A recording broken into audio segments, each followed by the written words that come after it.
grup. Oke, siap. Baik. Bismillahirrahmanirrahim. Assalamualaikum warahmatullahi wabarakatuh. Selamat malam semuanya, teman-teman. Waalaikumsalam Waalaikumsalam warahmatullahi warahmatullahi Waalaikumsalam warahmatullahi wabarakatuh. wabarakatuh. Wabarakatuh. Apa? wabarakatuh. Malam, Pak. Pak. Mbak. Oke, apa kabarnya semuanya? Baik, Pak. Alhamdulillah Sehat baik, ya. Pak.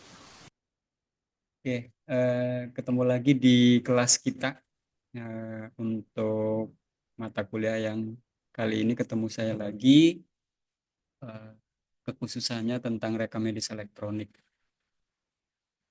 Kalian ini berarti bisa dibilang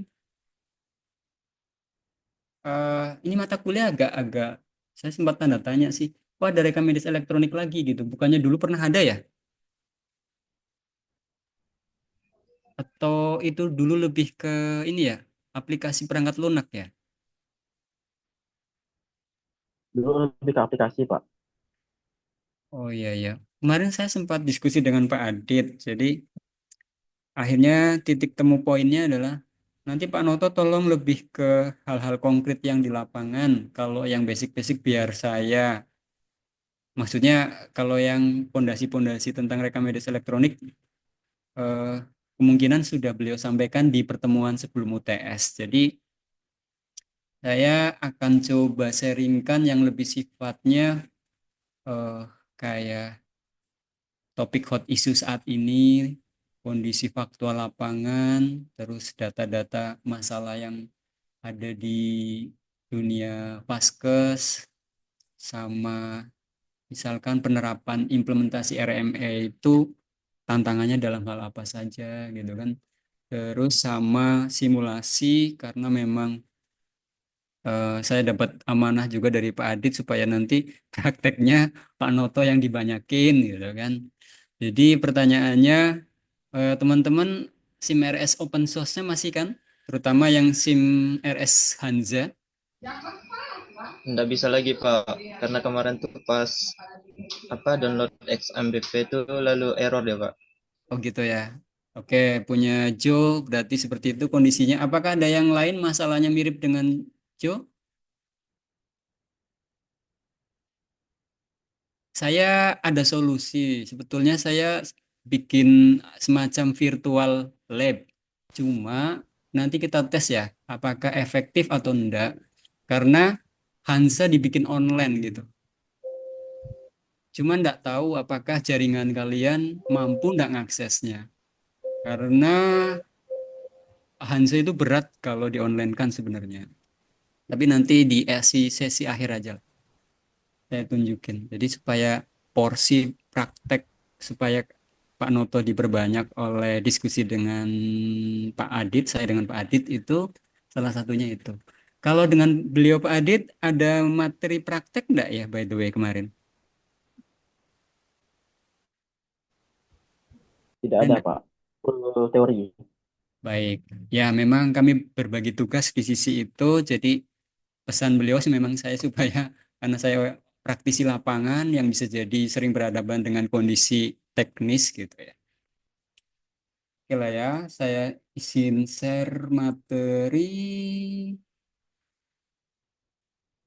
Oke, siapa yang ngegas di kolom nih?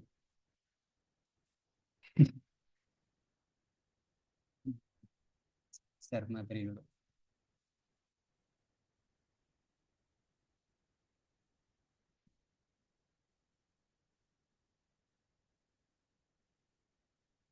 Kalau bisa sambil mencatat ya, jadi nanti saya akan sepil-sepil terkait masalah lapangan yang bisa jadi bahan penelitian. Terutama terkait dengan rekam medis elektronik. Karena rata-rata kalau yang ngambil judul rekam medis elektronik itu sempat dapat ACC. Tuh.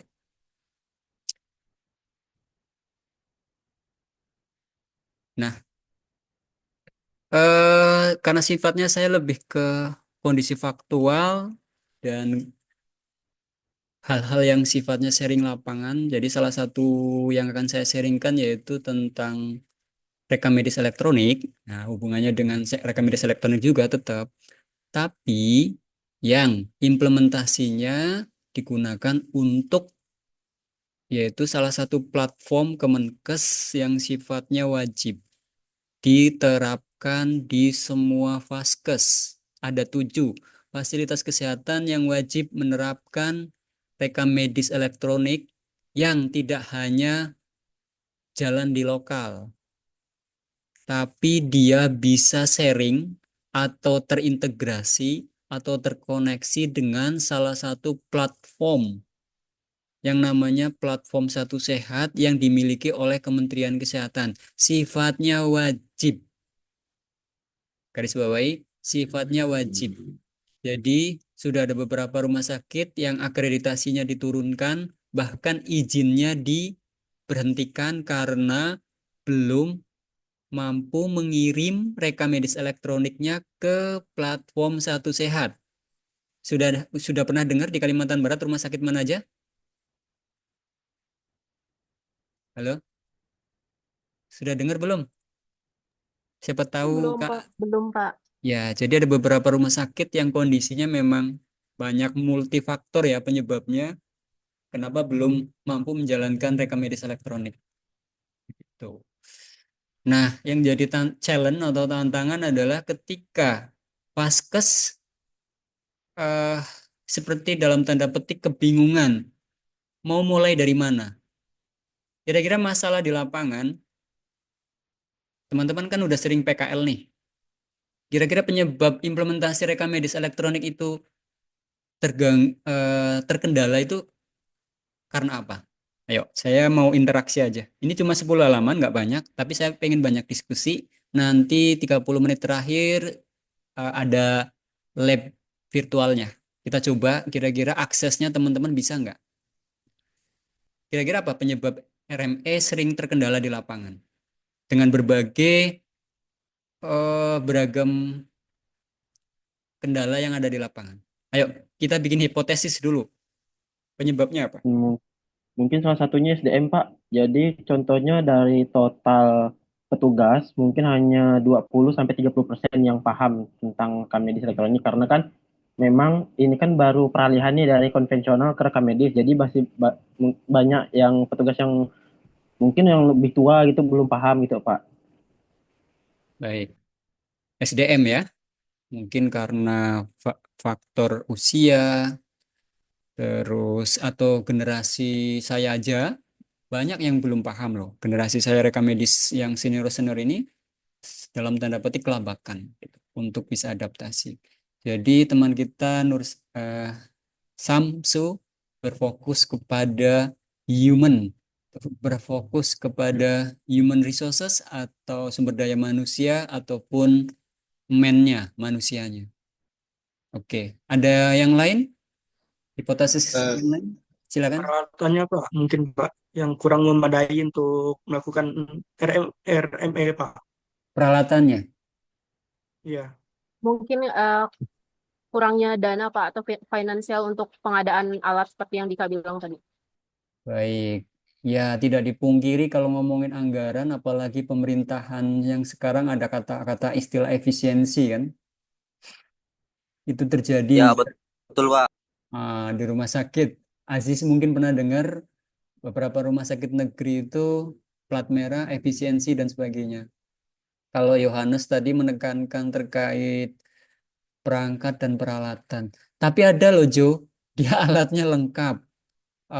Sudah ada, tapi kenapa belum jalan? Tapi kalau menurut saya sih Pak, karena kita kan Kalimantan Barat tuh, Mm-mm. termasuk provinsi yang daerahnya kebanyakan daerah 3T.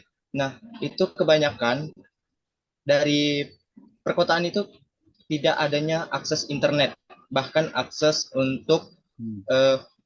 listrik gitu. Jadi kemungkinan besar kita ada alatnya, Ya. ada operasinya, ada aplikasi dan sebagainya. Tetapi untuk pelaksanaan di lapangan teknis, secara teknis itu mungkin tidak ada. Karena salah satunya itu akses internet, Pak. Itu sih menurut saya, Pak. Ya, mantap analisisnya. Kalau bisa kayak gitu ya teman-teman. Jadi ketika ngomongin perangkat, kebetulan kita coba kasih umpan nih. Betul Pak, perangkat ada tuh, servernya segede gaban gitu kan. Lah, gimana mau jalan setelah jalan aja buru-buru bisa ngirim ya. Bisa jadi betul kata pendapatnya Yohanes terkait dengan interkoneksi. Ya, itu jadi hal penting. Tapi kan seiring waktu, masa ya itu hanya jadi masalah tanpa solusi. Nah, artinya kita perlu cari solusi gitu ya. Jadi ketika masalah internet menjadi kendala, bisa jadi misalkan di daerah terpencil kan sekarang ada inovasi produk tertentu ya. Ah, udahlah kita nyebut aja merek Starlink gitu kan. Nah, ya terlepas tadi Ayu menyatakan terkait dengan anggaran ya. Apalagi Starlink dalam tanda petik kan nggak murah tuh. Per bulan aja minimal 750 kalau nggak salah. Ya mau mahal mau murah kalau nggak direncanakan ya tetap nggak pernah bisa jalan, nggak pernah dipikirkan gitu. Jadi setiap masalah harusnya ada solusi begitu. Nah, bagi kalian sebagai para mahasiswa dunia akademik itu dengan berbagai keterbatasan, dengan berbagai kendala, apalagi kalian sedang mencari riset, penelitian, hal yang baru, kira-kira dalam keterbatasan apapun, solusi yang paling bisa dijalankan apa? Gitu. Ya kan?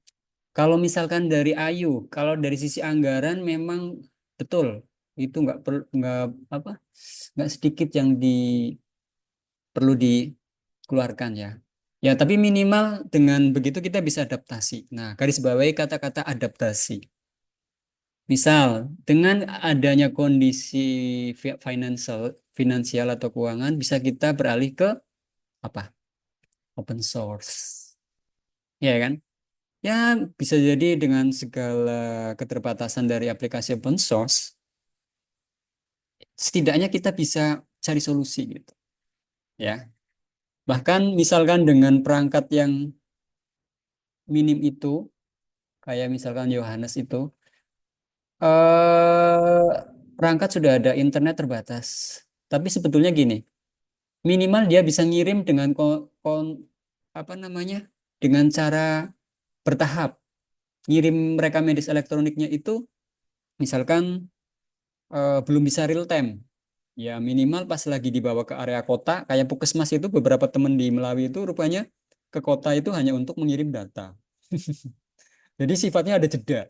Kalau yang bagus kan namanya rekam medis harus real time ya. Ya, ke satu sehat itu Kemenkes itu harus real time.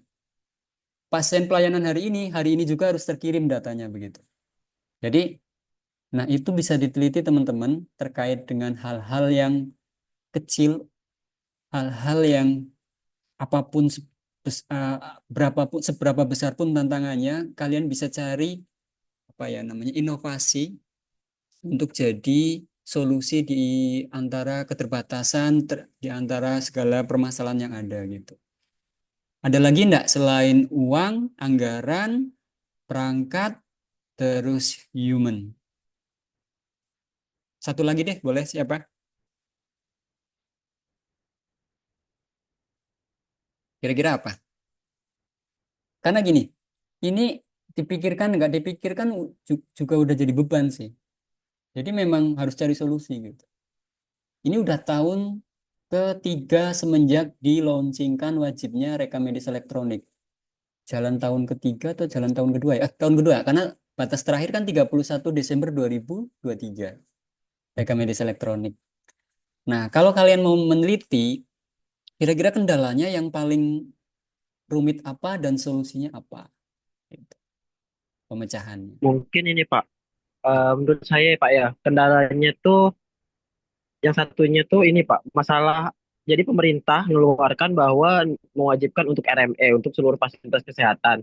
Tapi pemerintah ndak nyiapkan nih aplikasi yang bisa dipakai untuk semuanya karena kan contohnya aja misalnya kayak Melawi pakai SIM RS Kanza sedangkan Sudarso punya sendiri nih aplikasinya jadi ini ada beda aplikasi Pak jadi kita tidak tahu eh mungkin ada plus minus antara aplikasi SIM RS Kanza ataupun SIM RS dari Sudarso ataupun rumah sakit yang memiliki SIM RS pribadi gitu sih Pak Ya, dan sekarang eh apakah kayak Simpus SIM RS Kanza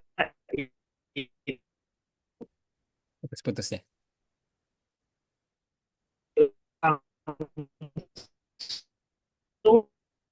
Suaranya delay nggak sih? Terkoneksi ke satu sehat karena kan kita Jaringan kayaknya Pak. Soalnya di sini lagi hujan deras. Oh, hujan ya. Sini panas banget, kayaknya mau hujan juga. Hujan. Oh, oke oke. Halo Sam, Clear. suaramu hilang tadi, sorry. Saya tes tes poinnya apa tes. ini? Ya ya.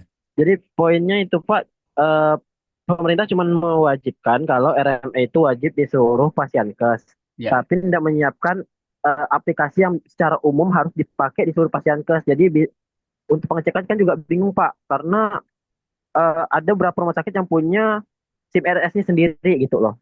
Betul. Ya, berarti memang kompleks ya dari apalagi Nur Samsu ini kan memang bagian dari Vaskes kayak saya lah. Boleh bilang eh, praktisi juga, ngalamin situasinya. Betul. Sudahlah aplikasinya beragam, variabel kondisinya beragam. Kalau masalah anggaran saya yakin Sudarso nggak ada masalah lah. Kalau masalah SDM Sudarso nggak masalah. Tantangan sampling yang dikasihkan oleh teman kita malah lebih spesifik ke aplikasi ya. Ya, itu. Nah, itu bisa jadi tuh cari gapnya, masalahnya kenapa kira-kira gitu ya. Iya kan? Karena beda aplikasi itu memang nggak mudah mempertemukannya. Jadi mau nggak mau bisa jadi sisi lain Kemenkes kesannya memaksa. Memang memaksa. Bagaimana enggak? Kami aja kelabakan dikira enggak. Ya kami beruntung aja dalam tanda petik karena apa adaptasi sih ya poinnya ya. Aslinya kami sakit dalam melewati proses aturan yang trigger gini. Bayangkan kalau nggak connect itu akreditasi bisa diturunkan loh. Capaian kami kan udah akreditasi tipe C. Gara-gara kami nggak bisa jalankan RME itu bisa diturunkan jadi D. Kalau udah D, klaimnya tahu nggak? Kalau tadi Ayu bilang ngomongin tentang keuangan, budgeting, klaim kami bisa diturunkan yuk dan teman-teman semuanya. Iya kan? Nah, mau nggak mau kita adaptasi. Ya, sakit kita menghadapi situasi kayak gini. Namun gini, karena kita kan sedang diskusi ya, apapun masalahnya, kita harus coba cari solusi. Nah, kembali ke materi ini, kebetulan saya kemarin dapat materi diseminasi dasar data dari Kemenkes. Ini ada 10 halaman slide, yaitu tentang terkait rekam medis elektronik, konkretnya terkait dengan keterhubungan atau terkoneksinya rekam medis elektronik yang dimiliki oleh kita menggunakan aplikasi apapun. Kalau misalkan di tempat kerjanya Samsu itu ada SIM RS sendiri, di tempatnya saya ada sendiri, dan di tempat lainnya juga ada sendiri, itu nanti diwajibkan untuk interoperabilitas atau interkoneksi dengan platform Satu Sehat.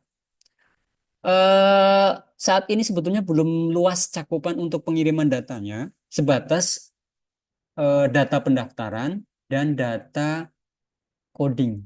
Wah, orang rekam medis semua ini datanya yang dikirim. Ya, coding ya pasti kita. Minimal kita para perekam medis ini kalian kan udah belajar coding berapa kali itu? Mungkin sampai buset banyak banget ya materi coding. Hampir setiap semester ada coding gitu kan. Nah, coding yang dimasukkan ke SIMRS, ke RME itu kalau ya minimal kita bener lah. Kalau benar codingnya itu bisa dikirim. Contoh kasus, kalau kalian mau mengirim coding DHF pakai kode apa? Apakah pakai A90 atau pakai A92? Boleh dicek. Kalau, ayo, ada yang pernah sambil ngecek? Oke lah, kalaupun nggak sambil ngecek, jadi gini poinnya. Jadi dalam rekam medis elektronik yang di Indonesia, A92 Pak. kenapa? Siapa yang bilang tadi? Jadi gini, coding yang dipakai itu harus benar. Jadi itu perjuangan kita para perekam medis dalam menegakkan coding di rekam medis elektronik versi apapun. Karena gini, sudahlah kita punya SIM-RS, sudahlah kita punya RME, tapi gara-gara codingnya salah, gagal kirim teman-teman. Siapa yang mau ngambil penelitian ini? Jadi ngelanjutin penelitiannya punyanya Eni Funjung sama punyanya Rohmi. Kalau mereka lebih berfokus kepada data, ngirim datanya berhasil atau tidak, tapi belum spesifik terkait kegagalan pengirimannya itu karena apa. Contohnya dalam kasus coding. Jadi misalkan data 10 coding ternyata yang dientrikan di RME itu ada yang codingnya tidak tepat sehingga gagal kirim. Contohnya begitu. Silakan diteliti. Keren itu. Jadi dampak ketidaktepatan coding terhadap capaian pengiriman data RME ke platform Satu Sehat. Nah, bisa jadi penelitian itu. Nah, ngomongin terintegrasi dengan platform Satu Sehat, kita lihat strategi yang diterapkannya apa aja sih? Sebetulnya kalau ngomongin tentang materi, pembahasan dan sebagainya, ini bisa jadi semacam kayak apa ya? Kita mau nggak mau, enak nggak enak, membuka diri lah. Oh inilah. Kalau mau masuk ke dunia ekosistem kesehatan, ya inilah tantangannya gitu. Nah, kalian kan memang sudah semester 4, jadi artinya udah serius nih, bentar lagi selesai. Nanti bentar lagi menghadapi masalah lapangan. Kayak tempatnya Samsu atau teman-teman yang lain yang sambil kerja, itu bisa jadi masalahnya mirip-mirip. Nah, solusinya bagaimana? Strategi implementasi Satu Sehat untuk pasienkes. Ini berlaku untuk semua pasienkes ya. Jadi, segera menggunakan RME, modelnya apapun. Adaptasilah gitu. Mau pakai anggaran sendiri dengan beli, monggo, atau menggunakan open source, ayo. Kalau open source ini kelebihannya adalah apa? Susah bareng, belajar bareng, bisa bareng, karena dia berbasis komunitas.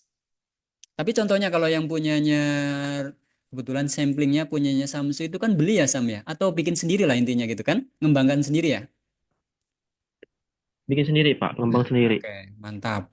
Nah, itu tentunya nggak mungkin mereka sharing dengan rumah sakit lain. Bagaimana caranya ketika ada masalah, gitu kan? Tapi ketika kelebihan berbasis open source atau gratis, itu biasanya sharing-sharing antar penggunanya banyak. Menangnya gitu. Asiknya rame-rame lah bahasa gampangnya gitu ya. Jadi silakan setiap Fasiankes bisa menggunakan RME atau gini, kalaupun mengusulkan kalian nanti nih, bentar lagi kan masuk dunia kerja. Bapak Ibu, kalaupun mau beli rekam medis elektronik, belilah yang penggunanya banyak Sam, teman-teman, Ziz, Dika, Raul dan sebagainya. Nanti kalau kalian mengusulkan beli rekam medis elektronik ke pihak ketiga, cari yang penggunanya banyak. Manfaatnya apa teman-teman?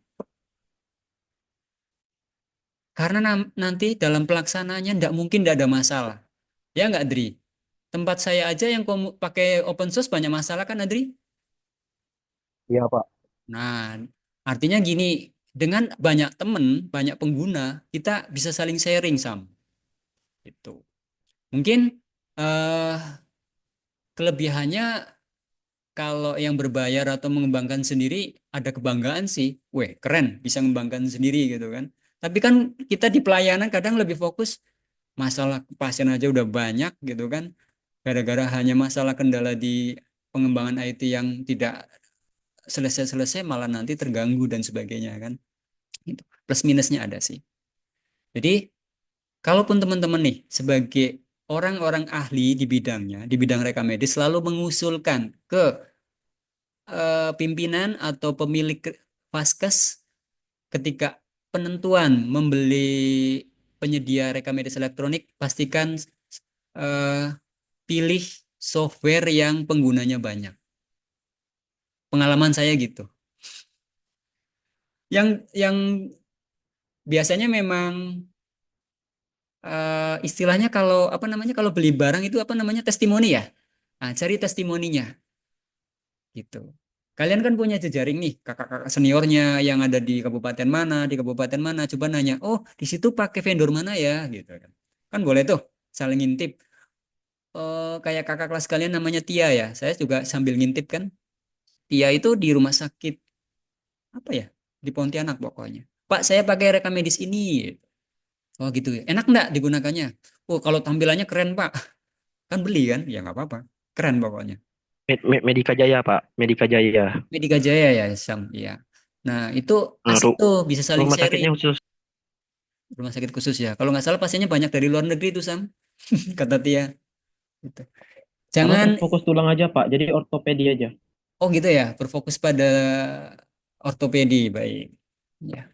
Jadi, kalian sebagai orang-orang yang menguasai manajemen informasi kesehatan atau bahasa lainnya rekam medis, itu harus mendukung dalam pembuatan kebijakan ya. Jadi, tahap satu ya Vasankes harus wajib menggunakan RME. Bahasanya gampang ya, menggunakan gitu kan, wajib dan sebagainya. Rekam medis elektronik yang dipilih dari mitra RME yang telah terintegrasi dengan satu sehat platform. Nah, testimoni itu penting ya. Nanti Eka dan Amanda dan Mesia Laura, kalau misalkan biarpun kalian bisa jadi masih bingung bagaimana ngasih saran, ya bisa konsultasi dengan saya atau dengan siapa untuk ngasih masukan ke manajemen. Misalkan Ardela pengalaman saya PKL di RSUD Melawi, mereka sih pakai open source Pak, gitu kan. Tapi terlepas bagaimana akhirnya mereka mampu adaptasi dengan segala tantangannya, dengan segala kendalanya dan sebagainya gitu. Jadi kami anggaran yang harusnya tadinya buat beli software, kami anggarkan untuk beli perangkat, teman-teman. Kan kalau beli software mahal tuh, ya kan? Nah, anggaran yang ada kita bisa alihkan untuk beli perangkat gitu ya. Oke, nih, udah disebutkan tuh dalam PMK 2002 pasal ayat maaf nomor 24 itu menyebutkan paling lambat 31 Desember 2023. Sekarang udah 2025 artinya udah 2 tahun berjalan ya. Bukan 3 tahun berarti, tapi 2 tahun. Terus yang kedua, nah ini, jadi garis bawahi di poin pertama, konkretnya nanti teman-teman harus cari, kan udah 2 tahun, pasti banyak yang gunakan RME dari berbagai software kan. Nah itu bisa diteliti juga tuh, perbandingan antara penggunaan RME berbasis open source dan RME yang berbayar. Ada nggak yang mau penelitian itu? Studi literatur tapi. Kalau yang mau studi literatur, boleh tuh. Misalkan rumah sakit A pakai open source, rumah sakit B pakai yang berbayar. Nanti skupnya terkait dengan satu sehat. Perbandingannya kira-kira tantangannya apa aja? Dikomparasi. Boleh tuh penelitian 2 vaskes. Ada yang mau nggak penelitian 2 vaskes? Jadi efektivitas penggunaan RME berbasis open source dan RME berbasis pengembang vendor. Kekurangan dan kelebihannya mana? Setahu saya cari belum ada penelitian itu tuh. Oke, misalkan kalau saya RSUD Melawi siap sebagai eh, vaskes yang diteliti dari sisi open source-nya. Misalkan kalau di Sintang yang berbayar rumah sakit mana? Boleh tuh. Nanti dikomparasi. Plus minusnya apa berbasis kondisi lapangan. Ya. Komparasi penggunaan RME open source dan RME berbayar. Belum ada yang neliti itu. Oke, tahap 2, strategi yang kedua, setelah penentuan software mana yang mau dipakai ini, yang kedua setidaknya Vasankes dengan RME. Nah, ini kalau ngomongin mendaftar ini saya pikir hampir semua Vaskes sudah daftar sih. Cuman nanti gini, banyak yang sudah daftar tapi nggak ngirim. Ya itu bisa jadi kata Yohanes tadi. Ya gimana mau ngirim Pak? Internetnya jadi masalah. Nah, berarti solusinya bagaimana? Pengiriman berkala. Nah, contoh kalau di Hansa itu, kalau ada gangguan downtime, misalkan hari ini padam, jadi semua pengiriman data satu sehatnya gagal. Terus ngirimnya kapan? Besok masih bisa, nggak apa-apa. Mundur. Jadi kirim mundur namanya. Jo, misalkan puskesmasnya di daerah terpencil, 3T dan sebagainya. Minimal seminggu sekali gitu. Pas ada pegawai yang turun, bawa laptop, kirim manual. Ya, ya itu dinamika masalah yang ada di lapangan. Boleh diteliti juga nanti. Apa ada nggak yang daerah-daerah menerapkan RME-nya dengan semi apa itu ya? Karena dia semi offline dan online, ya nggak sih? Semua data di entry dulu offline, lalu baru dikirim. Nah, yang jadi masalah Kalau yang softwarenya RME-nya adalah berbasis cloud atau servernya tidak dimiliki oleh kita, itu nggak bisa itu. Itu harus real time ngirimnya biasanya. Tapi ada juga, nah itu makanya kalian perlu cari testimoni. Tanya kakak kelas kalian misalkan yang menggunakan vendor A. Kalian kalau misalkan ada gangguan internet, kira-kira ngirimnya bagaimana? Ada nggak mekanisme ngirim mundur? Atau istilahnya backdate. Back mundur, date. Jadi tanggal mundur baru dikirim. Nah, kalau ngomongin pendaftaran ini sih lebih ke area teknis ya. Jadi nanti setiap vaskes wajib mendaftar. Data Fasyankes online ini adalah pusat tempat pendaftarannya. Jadi teman-teman perlu tahu saja. Terus itu daftarnya siapa saja yang boleh yang wajib mendaftar? Yang pertama, klinik, puskesmas, lab. Kalau lab itu contohnya lab apa? Fasilitas kesehatan yang fokus layanannya terkait dengan laboratorium. Ada kan? Kalau di Sintang ada ya, yang di depan masjid apa itu?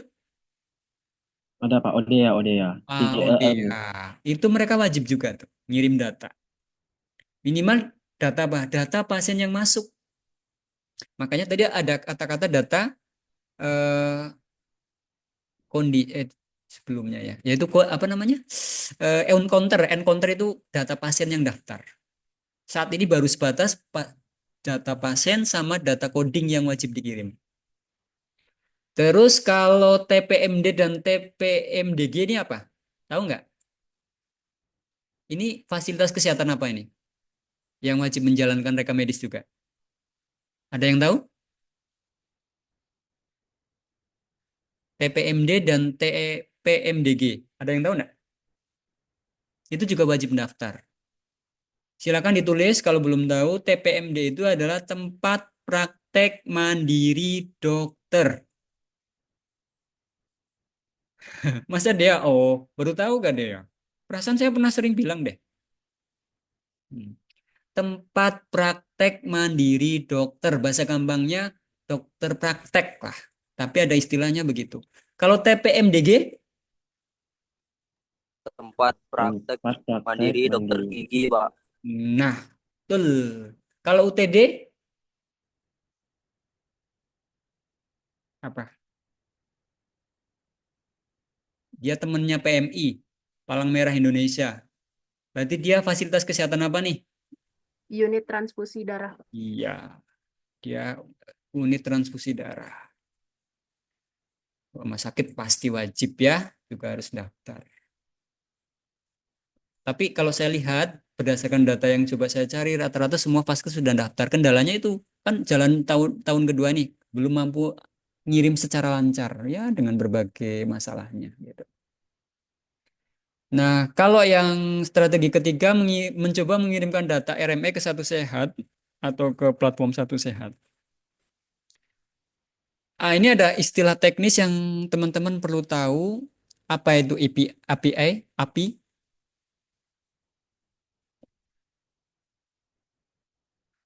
API ini adalah singkatan dari Application Programming Interface.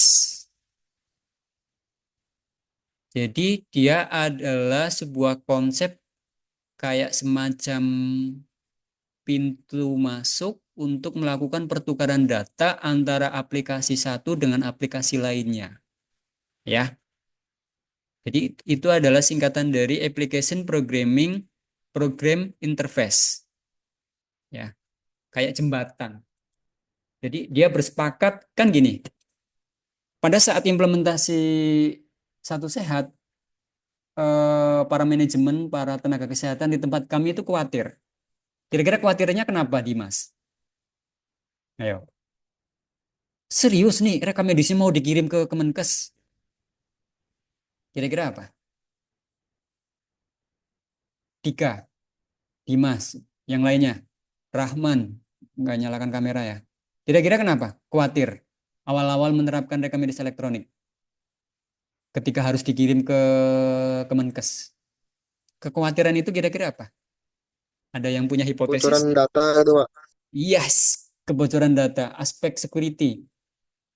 Nah, selain kebocoran data, kira-kira apa lagi? Ada nggak aturan yang dalam hal ini pengiriman datanya itu bagaimana? Kira-kira tahu nggak kalian? Dalam mengirim data itu data yang bagaimana? Apakah semua rekam medis yang ada di dalam SIM RAS itu dikirim semua? Dari dia Enggak, Pak. data masuk sampai dia data pulang, apakah dikirim semua ke Satu Sehat? Semua Tidak. data tidak. Di sini ada namanya role atau batasan. Nah, role itu diatur melalui API ini. API ini ibaratnya kayak ruang tunggu untuk bertemu. Dimas mau ketemu Yangnya di ruang lobby. Ya, jangan sampai masuk ke kamar. Bahaya. Pertukaran datanya nanti bisa melampaui batas. Ibaratnya kita mau ketemu orang asing, mau bertukar data antara rumah sakit dengan Kemenkes. Jadi dibatasi di API ini nanti mana yang boleh, mana yang tidak. Jadi konsep API ini ya, Application Program Interface ini adalah program yang memungkinkan mengatur pertukaran data secara, makanya nanti ada namanya UAT, User Acceptance Test atau pengetesan pertukaran data. Data mana yang boleh dikirim, mana yang tidak. Itu. Baik menggunakan mitra maupun vendor ya. Nah, ini kalau beli berarti dibantu oleh pihak ketiga. Contoh, saat ini dalam ngomongin rekam medis elektronik yang bertukaran dengan Satu Sehat, kira-kira data apa aja yang saat ini wajib dikirim? Tadi udah saya mention berulang-ulang. Data apa aja? Satu? Satu? Laporan masuk. PPT, Pak. Data laporan masuk, apalagi? Salah nggak apa-apa? Apa maksudnya belum benar nggak apa-apa? CPPT. CPPT, CPPT, Pak. terus Resume. Resum, Pak. resume, Resume. oke apalagi? Laporan operasi masuk juga sih. Laporan operasi masuk juga. Terus apa lagi? Oke lah, setidaknya itu ya. Kalian tidak salah. Tapi saat ini Kemenkes tidak mewajibkan sampai segitu. Tujuan tindakan. Ya, itu juga. Tapi itu belum wajib saat ini, saat kita ngomong. Saat ini hanya sebatas yang diwajibkan adalah data pendaftaran. Tapi yang teman-teman tadi sebutkan boleh. Nanti saya tunjukin punya saya. Walaupun kami belum wajib mengirim, tapi kami sudah berusaha ngirim. Ya, biar nanti pada saatnya sudah enak. Saat ini yang wajib minimal adalah data pendaftaran. Data pendaftaran itu mulai dari apa? Nomor induk kependudukan sebagai primary key-nya. Data pendaftaran. Pasien A hari ini datang ke Poli Paru. Itu wajib terkirim. Nanti maksimal jam tengah malam kalau punya kami karena pakai sistem jadi otomatis, nggak manual lagi. Itu terkirim. Yang jadi masalah kira-kira apa? Yang sering gagal kirim. Coba kalian punya prediksi. Apakah gara-gara namanya salah? Apakah gara-gara jenis kelaminnya salah? Apakah gara-gara alamatnya salah? Apakah gara-gara golongan darahnya salah? Atau apanya yang salah? Apa? Yuk, yang PKL di RSUD Melawi, yang sering di pendaftaran pasti menemukan masalah menarik. Apa kira-kira? Kesalahan di mana? Potensi salah. Apalagi tadi Samsu bilang SDM. SDM memang penting banget di awal. Data apa? Kalau di register di Alphonsus, untung kira-kira data apa yang menjadi potensi masalah gagal kirim RME Satu Sehat di pendaftaran? Halo, tadi? Kelengkapan datanya kali Pak. Ya, betul. Tapi bagian mana? Kelengkapan data bagian mana? Tadi saya udah mention, halo, Amanda. Nik Pak. Nah, nomor induk kependudukan itu menjadi kunci. Biarpun namanya udah bener, alamatnya udah bener, tujuan polinya udah bener, dokternya udah bener, codingnya udah bener, gara-gara nicknya salah. Mungkin karena kombinasi antara manual dan elektronik atau hybrid, didaftarkan pakai manual, ditulis pakai tangan, nomor nicknya, nomor induk kependudukannya di ujung itu angka 6 atau 8 ya. Nah, masalah tuh. Ya enggak? Pasien cuma Jarang, Kak. pernah ngalamin kayak gitu tulisan tangan membingungkan? 6 atau 9 atau 8 nih? Sering. Kadang bukan tulisan tangan, Pak. Ini apa? Kalau di tempatmu gimana? KTP-nya Oh iya, betul Sam. Bisa jadi ada ketemu KTP burik ya. Kok burik sih? Ya pokoknya nggak jelas. Adrian pernah dapetin kasus gitu nggak di tempat saya KTP-nya burik? Belum pernah, Pak. Oke, berarti mungkin penglihatanmu yang sudah super ya, biarpun tengah malam ya. Ada yang pengalaman Miko, pengalaman menemukan KTP yang unik-unik? Oh, KTP patah, Pak. Dah lah. Belum, Pak. Belum pernah, Pak. Ya, tapi ada potensi ketemu hal-hal yang kayak gitu ya. Jadi Ya, gini, Pak. kalau ngomongin satu sehat, data yang penting pertama adalah data pendaftaran. Salah satunya data bagian paling penting atau primary key-nya yaitu KTP. Karena nanti pada saat dikirim ke satu sehat, memang terkirim teman-teman, tapi keterangannya invalid gara-gara datanya salah. Ada yang punya solusi dalam hal ini? Kalau yang sifatnya gara-gara salah baca, solusinya gimana? KTP kan susah dibaca tuh. biasanya sih saya mintakan ini Pak, BPJS karena kan nomor BPJS tersambung ke NIK juga sama. Mantap. Jadi kamu inovasinya memvalidasi dengan cross-check data. Nah, kalau bukan orang-orang reka medis yang kerja di loket, kira-kira bisa bayangkan nggak kalian? Bodoh amat, ketik-ketik aja. Daftar-daftar aja. Mau 8, mau 6. Mohon maaf, tanpa mengurangi rasa hormat. Beliau yang kerja di bidang reka medis di pendaftaran, tapi bukan seorang lulusan reka medis. Bisa jadi potensinya tidak peduli dengan pekerjaannya. Nah, itu jangan sampai di kalian ya. Kalian adalah para calon-calon mereka medis. Validasi, cek berulang. Makanya saya hampir tiap waktu selalu melakukan penguatan pelatihan SDM di tempat saya kerja. Karena nggak mungkin ada masalah, pasti ada masalah. Gagal kirim, padahal data yang lain resumenya udah bener, laporan operasinya sudah bener, ya kan? CPPT-nya udah oke, codingnya sudah bener, labnya udah oke, gagal kirim gara-gara data di pendaftaran NIK-nya salah. Gitu ya, Pak? Iya. Jadi kita garda terdepan. Iya kan?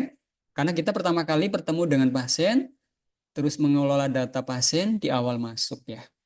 Oke, jadi ini melalui sistem RME di awal, nanti melakukan pertukaran data, salah satunya data pendaftaran. Resource 1 ini maksudnya salah satunya resource 1 ini maksudnya adalah pendaftaran ya. Disebut resource 1. Resource 2 itu nanti tahap kedua itu ini apa? Kayak tadi ada teman-teman ada bilang TTV, ada bilang SOAP, ada bilang laporan operasi, terus resume itu seterusnya ya teman-teman ya. Nanti kita lihat punyanya saya. Kira-kira udah mampu mengirim apa saja. Makanya klaster 1 untuk data RME itu pertama pendaftaran dan diagnosis. Nah, ini boleh diteliti nih. Siapa yang mau meneliti? Di tempat saya masih ada masalah loh di pengiriman diagnosis gara-gara codingnya salah. Ya, kira-kira masalahnya di mana?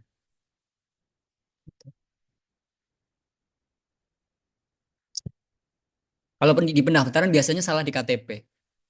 Oke, untuk strategi keempat. Jadi saya menyinggung tahap strategi 4 ini biasanya masalahnya gini, sistemnya sudah ada, manusianya sudah ada, alatnya sudah ada, internetnya sudah ada, ini lebih ke human-nya ya, ke manusianya ya, dalam pemahaman. Kira-kira bisa nangkap enggak masalah yang barusan saya sampaikan? Kira-kira kalau masalahnya human, apa yang perlu dilakukan? Suruh kuliah lagi, Pak. Karena tempat saya kebanyakan misalkan SMA. Ya, suruh kuliah lagi. Atau minimal pelatihan, ya. Edukasi ulang. Oke, strategi keempat, pengembangan lanjutan integrasi rekam medis elektronik ke satu sehat. Nah, ini udah masuk klaster selanjutnya. Nah, masuk tadi teman-teman ada yang nyebut tentang resume, tentang CPPT. Emang CPPT itu singkatan dari apa? Kalau dalam reka medis elektronik? Catatan Hmm? perkembangan pasien terintegrasi. Nah, ada kata-kata terintegrasi. Artinya di situ catatan yang berisi apa saja dan diisi oleh siapa saja. Jo, kan gabungan. Integrasi kan gabungan. Oleh siapa saja. Biasanya dokter, perawat, penanggung Betul? jawab, terus Betul? bidan.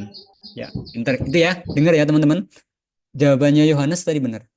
Jadi CPPT itu catatan perkembangan pasien terintegrasi. Di dalamnya berisi catatan rekam medis yang diisi oleh si A, si B, si C. Artinya lintas profesi dalam satu form.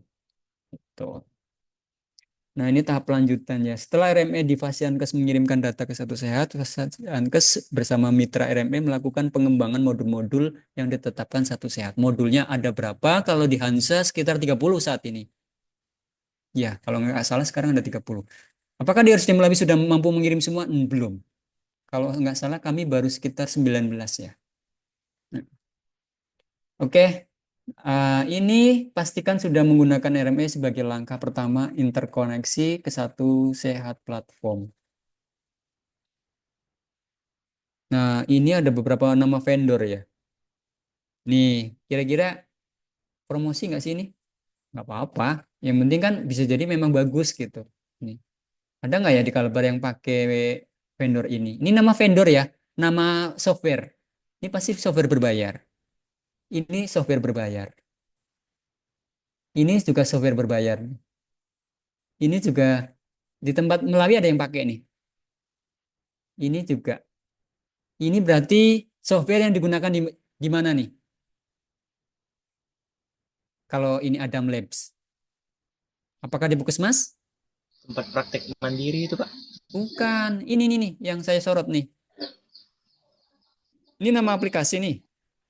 Kak. Laboratorium, Pak. Iya, laboratorium. Oh, oh. Ya. Tapi dia kenapa ada keterangan TPMTK analisnya, Jo? Jadi kan teman-teman yang orang lab itu loh, analis kan bisa praktek di situ kan? Gitu. Jadi dia bisa mengakomodir semua tenaga kesehatan juga. Oh iya, mereka medis termasuk nggak yang didata ke Satu Sehat? Termasuk. Jadi nanti nik kalian diminta tuh.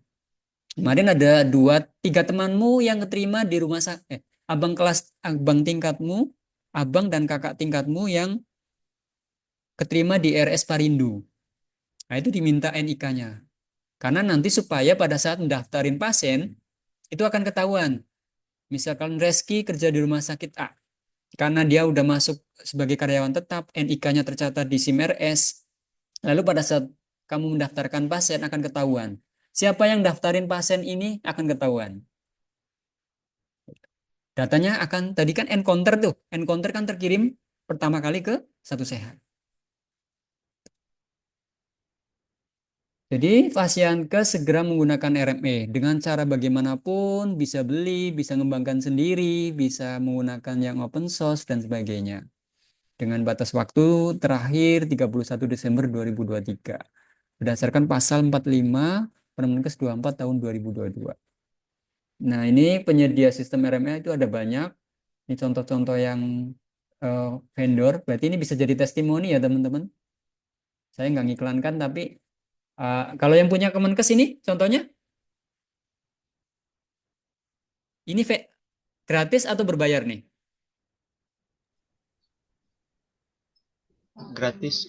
Gratis. Dia open source tapi milik Dia Kementerian milik pemerintah, Pak. ya Kesehatan. Ntar ya saya kirim. Saya ada virtual lab-nya juga untuk Ghost, tapi semoga masih hidup. Oh mati servernya ya. Ntar saya sambil buka.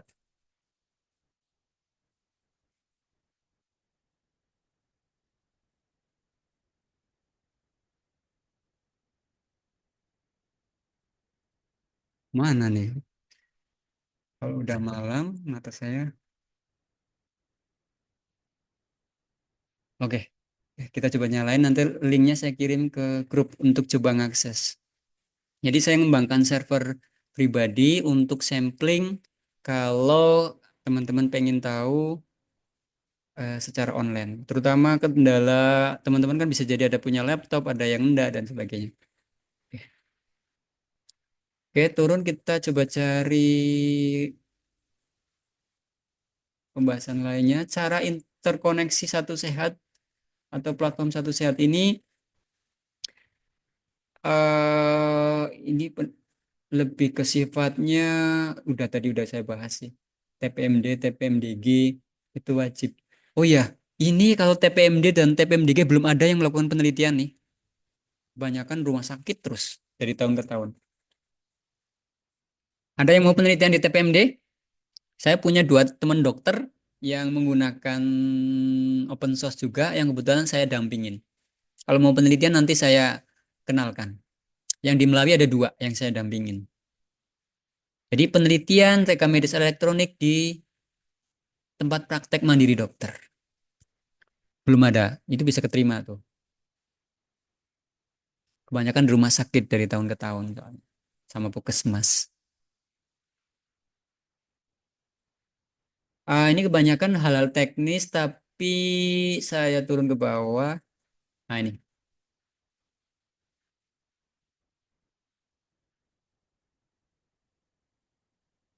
Nah, ini dokumentasinya. Jadi ada namanya istilah di Kemenkes, ada namanya HIE. Apa itu HIE? Health Information Exchange atau pertukaran informasi kesehatan. Nah, ini biasanya menjadi penanda setiap vaskes memiliki kode HIE. Gitu. Ini nanti bisa dibaca ya. Nanti materi saya upload ke LMS, teman-teman bisa download. Nah, kolaborasi sangat penting dalam rangka mempercepat transformasi kesehatan di Indonesia. Mari kita bersama membangun Indonesia yang lebih kuat. Kolaborasi ya. Jadi dengan berbagai lintas sektor, kalau di kita Vaskes itu biasanya diskusi antar pengguna. Makanya saya buat WA group khusus khusus pengguna Hansa di Kalbar.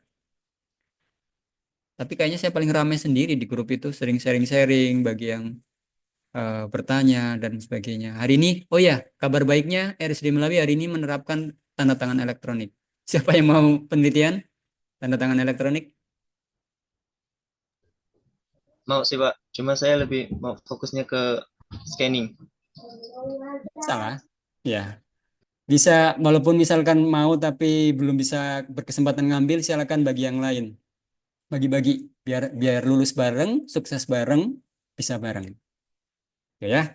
Bagi yang belum dapat judul, silakan. Yang mau penelitian tanda tangan elektronik di RSUD Melawi kira-kira tantangannya apa aja? Karena baru mulai hari ini. Monggo. Kapan nih Adrian katanya mau ke Melawi? Rahman, Pak Rahman tuh tertarik. Rahman kenapa? Rahman tertarik Pak bikin aplikasi. Gasken. Boleh. Adrian, kapan ke Melawi? Katanya mau diskusi kita. Bebas Pak, ngikut ya. Ya udah, besok kan tanggal merah ya. Waisak ya. Senin. Minggu ini ya tanggal merah Yan. Boleh. Boleh Pak. Hmm. Itu kalau kita ya. Saya sedikit share dengan data saya. Tenang, saya tidak ada data pasiennya karena dia lebih ke capaian ya. Bentar. Sama kalian pengen lihat nggak tanda tangan digital itu kayak mana sih? Ada yang tahu? Mirip dengan elektronik KTP enggak Pak? Ya, konsepnya samanya dalam hal enkripsi dan kriptografi. Jadi, konsep teknologi komputasi di mana dia mengenkripsi dan mengkriptografi data-data supaya pertukarannya aman dan valid gitu. Ya. Oke, saya share capaian ini penelitiannya si siapa? Dea. Kemarin sudah booking dengan ngambil judul ini. Dilanjut nggak nih Dea? Sudah saya rekomendasikan. Gas, Pak. Nih datanya nih. Hasil penelitian saya yang bisa kamu teliti ulang dari sisi data. Kira-kira ada masalah apa aja? Alhamdulillah saya udah lulus skripsinya. Jadi tinggal nunggu yudisium sama wisuda ya dari data ini. Nah, penelitian saya akan diteliti ulang oleh dia. Kalau memang serius dia, serius enggak nih? Saya nanya lagi. Ya, diteliti ya. Serius, Pak. Ah, Serius, serius. ya. Karena udah ACC sama dospem ya, dosen pembimbing ya. Oke, perhatikan. Kira-kira apa ini? Coba dibaca bareng-bareng. Ini adalah hasil program saya yang digunakan untuk analisis capaian RME. Health Information Exchange. Tadi Bapak kok ngomongin data-data pendaftaran yang data rekam medisnya dikirim ke Satu Sehat. Kita lihat. Isinya apa sih ini, Pak? Bentar ya. Nah, total ada berapa data? Teman-teman bisa baca enggak? Data pendaftaran yang mampu terkirim ke Satu Sehat. Ada berapa? Total? 18.192, Pak. Totalnya ya, yang sudah terkirim ke Satu Sehat. Dibagi menjadi 2 kategori. Data apa, teman-teman? Rawat jalan dan rawat inap. Paling banyak rawat apa? Rawat jalan, Pak. Kenapa IGD tidak ada seolah-olah? Ayo. Tergabung ke itu kali Pak, rawat inap. Oke, Yohanes betul. Tapi kan kadang ada yang bukannya di tempat Pak Noto itu pasien yang rawat inap juga lewat triase IGD dulu. Sebenarnya gini, boleh sih dipisah. Jadi rawat jalannya ada 2, rawat jalan klinik atau poli maksudnya, sama rawat jalan IGD. Nah itu bisa tuh diteliti lebih lanjut. Dia nanti kira-kira data perlu dipisah enggak gitu. Untuk menjawab pertanyaan dan sebagainya. Tapi sementara memang dari Kemenkes sih, pokoknya kalau pasien di IGD yang tidak lanjut rawat inap, ya itu kategorinya rawat jalan. Tapi kalau pasien rawat IGD yang lanjut rawat inap, kategorinya rawat inap. Banyak atau sedikit yang mampu dikirim? Ya tergantung. Kalau dibandingkan Sudarso, pasti lebih banyak Sudarso kan? Karena pasiennya paling banyak. Tuh. Tapi poinnya adalah, kami sudah mampu mengirim sebanyak ini. Iya, Pak, benar. Gitu. Tergantung vaskesnya beda-beda ya, Sam.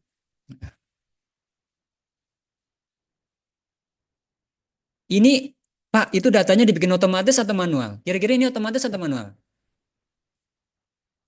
Ayo. Manual. Otomatis. Otomatis, kawan, Sam.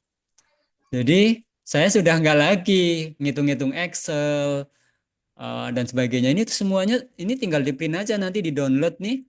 Klik download, udah jadi file. Di downloadnya bisa jadi dalam bentuk Excel atau gambar. Nah, kalau gambar nanti saya kirim ke kalian dalam bentuk gambar. Enak banget kan? Ini setiap ada pasien masuk, dia akan berpengaruh nih. Angkanya berubah. Gitu.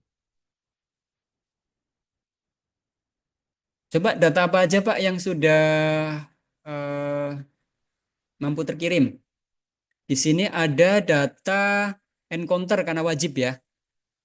Berarti teman-teman di pendaftaran ini rekam medisnya harus benar. Terus condition. Condition berarti codingnya. Itu. Kalau ngomongin codingnya berarti dia harus benar codingnya. Nah ini yang bisa diteliti nih. Ini belum ada yang teliti nih. Jadi irisan antara ketepatan coding dengan capaian pengiriman Satu Sehat. Mau dimanapun silakan. Tapi kalau di RSUD Mulawi sih enak banget nih. Datanya sudah ada, kira-kira masalahnya apa, itu yang boleh diteliti. Ya. Terus tadi kan ada CPPT ya. CPPT itu biasanya salah satunya, ini kebetulan ada teman kita yang perawat. CPPT itu biasanya isinya apa, Sam? Isinya asesmen, eh, swab intinya Pak. Ya, SWOT betul, pintar. Nah, di dalam SWOT biasanya ada elemen apa lagi? Elemen apa? Biasanya sih elemen ini Pak, selain swab itu eh misalnya tadi pagi udah dikasih pengobatan apa aja, nah itu teruskan untuk shift selanjutnya gitu. Ya, ada kayak semacam history ya dari waktu ke waktu gitu ya. Mm. Ya, Jadi, cerita persipnya gitu. ya. Terus juga ada data namanya tanda-tanda vital. Apa itu tanda-tanda TV? Tanda-tanda vital itu apa aja? Ada yang tahu nggak? Nah, tanda vital itu tensi, tekanan darah, respirasi rate, SpO2-nya, nadi. Oke, betul. Jadi kalau di kami ini suhu di entry nggak di rekam medis? Di entry itu. Terus di sini ada respirasi, betul kata Samsu tadi. Terus ada nadi. Nah, ini nadinya kalau yang sudah di entry dia akan terkirim. Terus ada tensi, besar nggak sih ini, kalian bisa lihat nggak sih? Ada kesadaran. Apa yang dimaksud dalam rekam medis kesadaran? Catatan di rekam medis elektronik maupun manual yang isinya berisi keterangan bahwa dia sadar, bahwa dia tidak sadar, ada enggak? Ada. Yaitu namanya bagian dari tanda-tanda vital.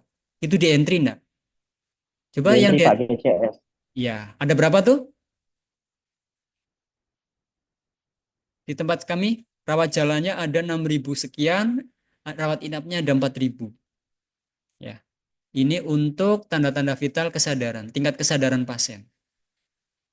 GCS, kalau GCS ini data apa? Ada yang tahu? GCS itu kesadaran Pak. Go scale ya.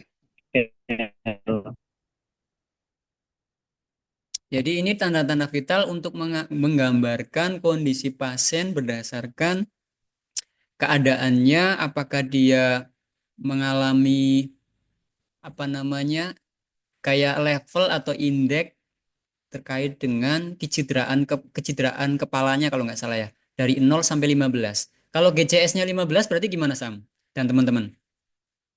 Kompos mentis, sadar. Sadar. Kalau kalian berarti GCS-nya nilainya berapa? Yang lagi ikut Zoom saya GCS-nya berapa nih? 15. 15 karena sadar gitu. Kalau Tapi GCS Rahman enggak Pak. kenapa? Rahman enggak sadar. Kira-kira kalau nggak sadar GCS-nya nilainya berapa? 10. 10 ke bawah ya. Ternyata Pak ada 10 ke Ya, bawah ya. ya. 10 ke bawah. Oke lah, ini sebatas datanya aja kita lihat di rekam medis simulator saya akan share.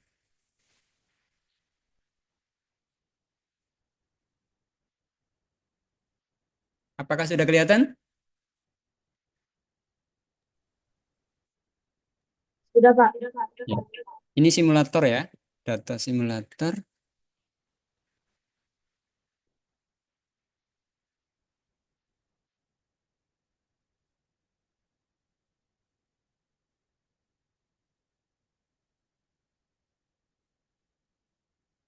Oke, kita masih kelihatan ya?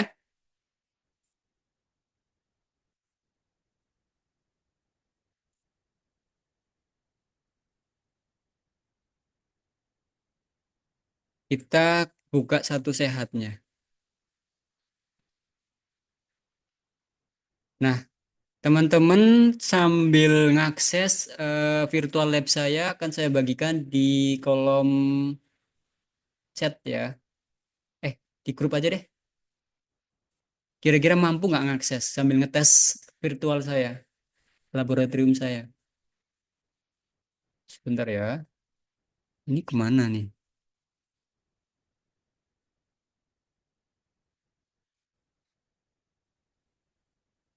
Tapi kalau punya sendiri boleh dipakai.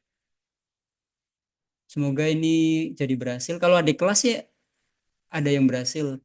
Tergantung jaringannya sebenarnya.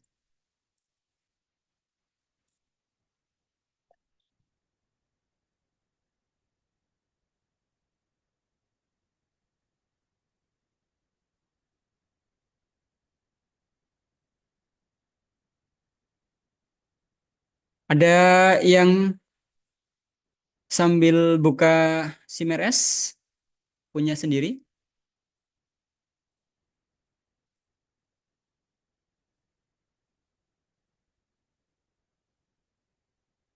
Coba kalian buka link ini. Tapi kalau lewat HP kayaknya kecil kemungkinan agak apa ya, agak sendat kayaknya. Tapi nggak apa-apa, boleh coba. Saya pengen testimoni live, kira-kira bisa diakses nggak? Yang pakai komputer khususnya. Teman-teman ada yang pakai komputer kan? Ada, Pak. Ada, Pak. Ada, Pak. Ada, Pak. Coba kalau berhasil laporkan, Pak saya bisa ngakses gitu. Pak, izin bertanya, Pak. Mm-mm. Apa tuh? Kan kalau SIM RS itu kan itu sistem informasi ibaratnya yang untuk Indonesia, Pak. Kalau yang untuk internasional gimana, Pak? Kalau misalnya contoh kasusnya, kalau ada pasien rujukan gitu, Pak, Yes, yang itu harus dirujuk ke luar negeri gitu. mantap, keren. Pertanyaan Samsu. Kebetulan kemarin saya habis diskusi sama si Tia karena dia dapat pasien dari Malaysia. Jadi interoperabilitasnya, pertukaran datanya bagaimana? Fakta, kita masih tertinggal, teman-teman. Kita belum bisa bridging dengan CMRS-nya Amerika, apa? Nggak usah Amerika lah. Punyanya tetangga aja kita belum bisa bridging pertukaran data. Kita baru mulai, kita ketinggalan banget, teman-teman. Iya kan? Jadi terpaksa mereka ngeprint out rekam medisnya, baru dikirim ke kita, dikasih manual. Jadi kalau pertanyaannya bagaimana? Ya itu sebuah mimpi. Kira-kira di masa depan gimana, Sam? Atau teman-teman, kira-kira gimana? Rumah sakit yang ada di Pontianak mau bertukar data dengan rumah sakit yang terdekat dengan kita, misalkan di Sarawak, di Malaysia Timur, di Sabah, di Brunei Darussalam. Kira-kira caranya gimana? Ketika sudah elektronik. Ayo, caranya gimana? Harusnya sih, Pak, harapannya sih datanya bisa langsung. Jadi tinggal pasiennya aja datang gitu. Mari kita bermimpi, ya kan? Nah, yang jadi masalah di kita aja data internalnya aja belum proper, belum bagus, belum terstandar. Masa ya kita ngirim data rekam medis ke Malaysia dalam bentuk bahasa apa? Bahasa Indonesia. Kira-kira bisa nggak? Itu jadi masalah nggak kira-kira ke depannya?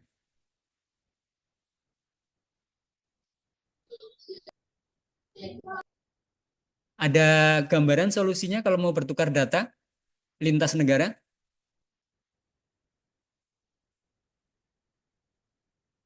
Ya samakan standar bahasa terminologinya. Minimal kalau dalam terminologi internasional yang sama pakai bahasa apa? Inggris. Nah, kalau di Inggris, kalau bahasa Inggris, contohnya penggunaan di rekam medis, contohnya apa? Coding. Coding. Kita ngomongin hipertensi ya cukup ditulis I10. Di Malaysia tahu apa itu I10, ya kan? Di Amerika tahu apa itu I10. Masa ya kita ngirimkan data ke Malaysia, rekam medisnya kalau udah pertukaran data nanti, diagnosisnya HT. Apa itu HT? Potensi. Mereka nggak tahu gimana mau. Jadi memang kita harus tertib dulu. Makanya ilmu coding kita sangat bermanfaat, teman-teman. Nah, contohnya ketika teman-teman nakes menuliskan condition atau diagnosis di RME yang sudah jalan saat ini, ditulis pakai bahasa lokal, pakai bahasa singkatan. Kira-kira masalah nggak? Di dalam negeri aja deh, nggak usah ke luar negeri. Itu aja udah bermasalah, ya kan Sam, Masalah. teman-teman? Iya. Akhirnya pengiriman data RME ke Satu Sehat gagal gara-gara penulisan diagnosisnya tidak terstandar. Masih disingkat, masih pakai terminologi lokal gitu ya. Oke, kita bermimpi bagaimana melakukan pertukaran data secara benar di dalam negeri dulu sebelum keluar negeri. Ini tadi saya sampai mana ya? Tapi Pak, untungnya singkatannya tuh singkatan yang menggunakan bahasa Inggris Pak. Jadi bahasa Inggris yang disingkat itu Pak. Contoh. CKD kan, Hmm, chronic kidney disease gitu misalnya. Itu kan bahasa Inggris yang disingkat. oke. Jadi bukan pakai bahasa Indonesia gitu. Kebetulan negara yang kita rujuk adalah negara yang menggunakan bahasa Inggris. Kalau kita ngerujuk ke Rusia gimana? Ketawa kan jadinya kan. Di sana udah pakai huruf Sirlik, huruf yang susah dibaca antara angka 4 atau A nih. Hmm. Makanya Kalau Rusia kejauhan mungkin Pak. ya itu contoh lah. Nggak usah ke sana lah, ke Iya. Thailand aja lah, ke Thailand pakai huruf Thailand. Iya kan? Ke Cina sih Pak, ke Cina. Biasanya Indonesia yang Ah, sering ke Cina Pak. ke Cina, ke Vietnam dan sebagainya. Aku, Itu kan aku. hurufnya udah beda-beda, ya kan? Poinnya segini teman-teman dari diskusi kita. Jadi nanti kalau mau pertukaran data dengan negara manapun, dengan vaskes manapun harus seragam, harus terstandar bahasanya. Baik terminologinya, baik pengkodingannya, baik satuannya, termasuk nanti istilah-istilah yang dipakai begitu. Mari kita bermimpi. Dari pertanyaan keren salah satu teman kita, Pak, nanti gimana Pak kalau pertukaran data rekam medis elektronik antar negara? Sekalian antar planet. Ya, udah mimpi ke bulan belum Dimas? Cina aja udah ke bulan. Masa kita masih habib-habiban? Nggak boleh ya. Itu sensitif. Aduh, Konoha. Jadi poinnya adalah kalau mau ngomongin pertukaran data yang terstandar, ya kita harus bersepakat. Termasuk di dalam ekosistem kesehatan di Indonesia, salah satu platform yang mau dijadikan terstandar yaitu rekam medis elektronik yang bisa bertukar data di platform Satu Sehat. Ini saya lagi nge-share apa nih? Kalian lihat apa? Kita selesai jam 9 ya. Berarti 30 menit lagi. Oh iya, ada yang bisa ngakses lab yang saya bagikan? Ada Ya Pak. bisa Pak.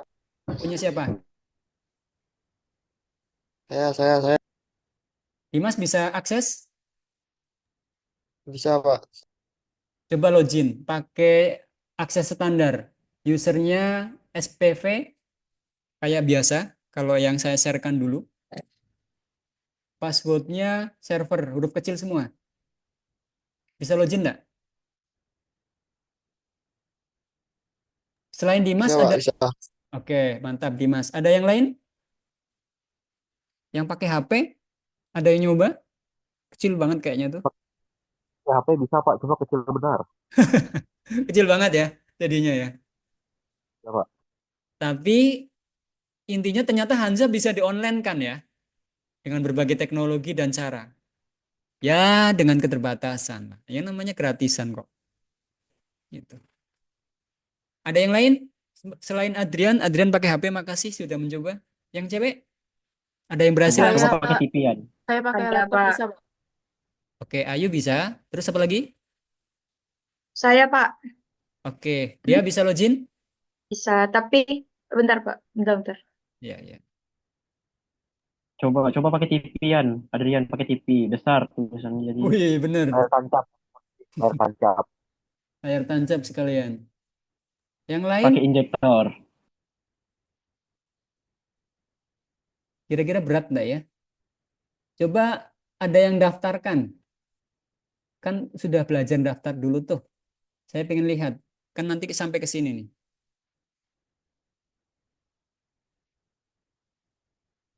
Saya buka virtualnya.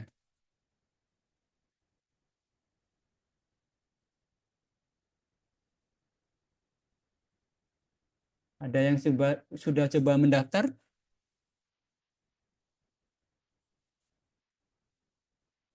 registrasi. Tapi jujur, online gini memang berat ya.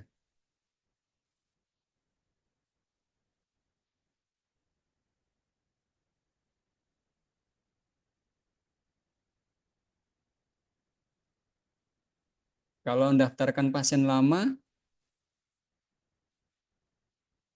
misalkan Nyonya ini pakai data latihan semua ya, dengan tujuan poli bebas, misalkan dengan tujuan dokter Aisyah, dengan tujuan unit poli kandungan, rujukan dari Sintang.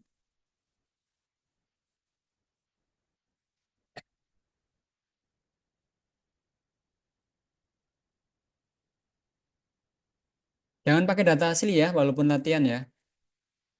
Pakai data tembak aja, nggak apa-apa. Nah, kita lihat apakah dia berhasil. Nah, ini. Ada yang berhasil login?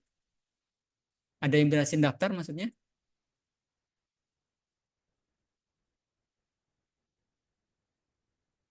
Kecil banget tampilannya ya. Tahu nggak konsep yang dipakai ini adalah Linux yang di-sharekan lalu di-online-kan. Karena sebetulnya Hansa kan hanya bisa jalan di desktop, tidak berbasis web.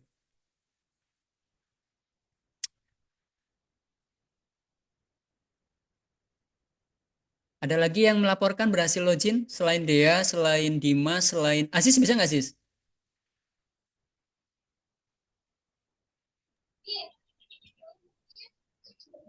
Celasius bisa mencoba?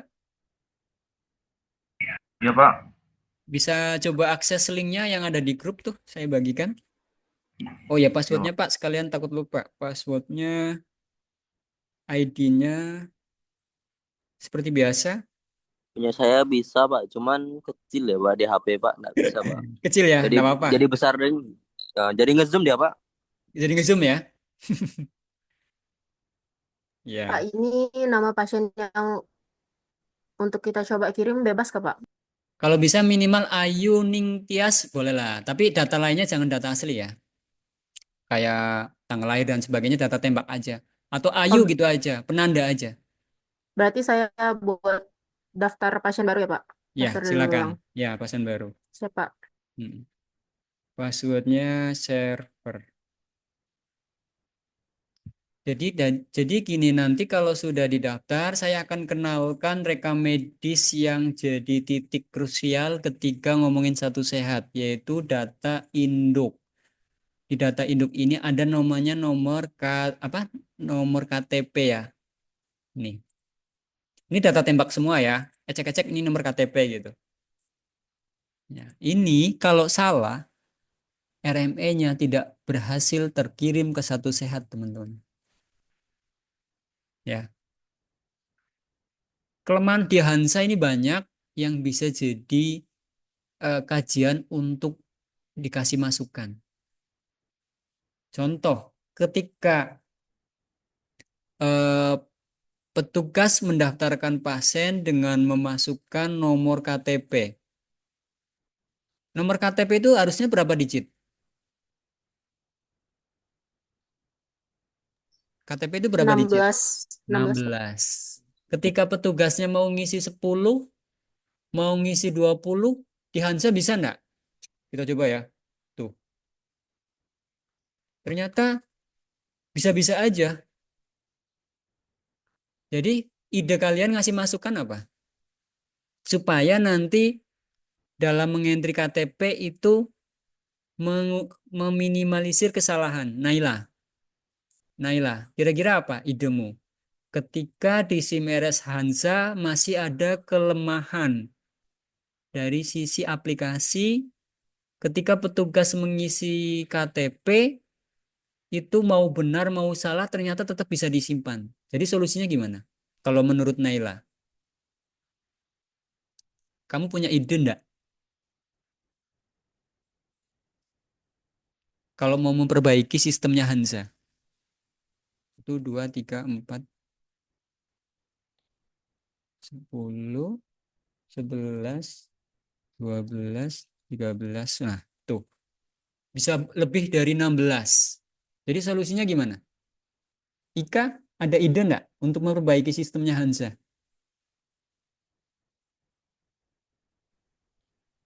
Ketika ngentri nomor KTP, mau benar maupun salah, tetap bisa disimpan. Ada solusi? Rizka, kira-kira solusinya gimana? Ketika ada sistem yang tidak memungkinkan pengguna untuk bisa mengecek apakah dia salah atau benar. Itu kalau di Hansa masih tetap bisa disimpan. Jadi solusinya gimana? Gimana? Menambahkan sistem verifikasi, Pak. Oke, mantap Dika. Bentuknya gimana verifikasinya? Contohnya. Misalnya ini Pak, kalau ada nomor nicknya yang kurang atau lebih, itu muncul sistem verifikasinya agar buat penggunanya untuk dibetulin gitu Pak nomornya Pak. Mantap. Jadi semacam kayak notifikasi gitu ya. Kan Ya, Pak. KTP itu kan minimal, bukan minimal ya, angkanya kan 16 digit ya. Ya kan? Ya, Kebetulan Pak. ketika di entry, dia ngentrikan cuma 15. Nanti sistem akan ngasih peringatan atau minimal tidak bisa disimpan gitu ya Dika ya. Atau kalau kelebihan mungkin langsung dibatasin aja. Pokoknya maksimal KTP adalah 16 digit. Kalau di beberapa rekam medis yang berbayar, kita beli itu, cuman nggak tahu. Kalau tempatnya Samsung gimana Sam? Mana nih? Lagi Ya, Pak. Kalau di tempatmu sistemnya, kalau ngomongin nick, ada peringatan nggak? Sejauh yang kamu tahu. Eh, nggak ada peringatan sih Pak, karena nick tuh gini, kalau di sistem SIM-RS Sudarso itu Mm-mm. dia itu nicknya nggak perlu benar, tapi harus diisi. Baik. Jadi terkadang kalau misalnya contohnya Pak kasus dengan pasien yang KLL tapi nggak bawa data, jadi kita Baik. isikan dulu ngasal-ngasal Pak. Yang penting nomornya ada 16 digit, Oh gitu. Yang penting 16 digit ya. 16 digit. Kalau kurang dari Karena kan 16 digit, nggak bisa Pak, dia harus 16 digit. oke, setidaknya punyanya tempat teman kita sedikit lebih baik daripada punyanya Hansa. Kalau Hansa kan diisi 1, 2, 3 aja masih bisa kesimpan. Hmm. Itu. Jadi ada sedikit inovasi yang lebih baik. Nah, itu bisa diteliti tuh teman-teman. Analisis eh, apa namanya ya? Analisis kalau apa sih bahasanya kemarin? Usability, Analisis. analisis usability menu-menu di pendaftaran aplikasi rekam medis elektronik di rumah sakit A.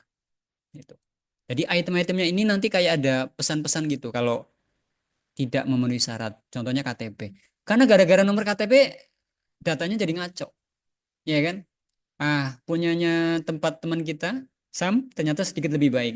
Kalau dia ngisi KTP kurang dari 16, ternyata nggak bisa ya, Sam ya? Nggak bisa Pak. Ya. Lebih keren lagi sih gini, kalau nanti sudah di entry, ada fitur validasi karena bridging dengan Dukcapil misal. Salah atau benar? Kayak punyanya BPJS tuh yang kamu bilang Sam, kan bisa cek tuh, ya kan? Ya, Kalau dimasukkan KTP, dia bisa ngecek nomor BPJS-nya. Bisa jika dimasukkan nomor BPJS, dia bisa ngecek KTP-nya. Jadi ya. petugas yang di loket enak untuk validasi. Cuman itu nggak berlaku untuk pasien umum Pak. Nah, yang jadi masalah tidak semua pasien ya, hanya terbatas untuk pasien yang menggunakan program CKN. Nah, kendala lagi kan? Oke, ada yang sudah daftar hari ini? Kita lihat. Slide, oh baru Aisyah ya.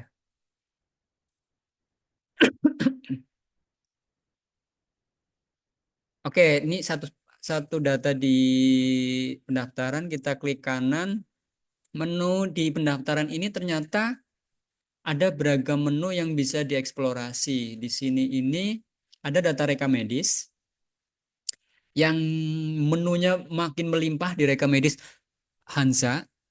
Rekamedis elektronik Hansa ini menunya melimpah banget. Jadi kadang sampai kewalahan dalam memahami, tapi minimal tahu letaknya. Kalau ngomongin rekamedis elektronik Rawat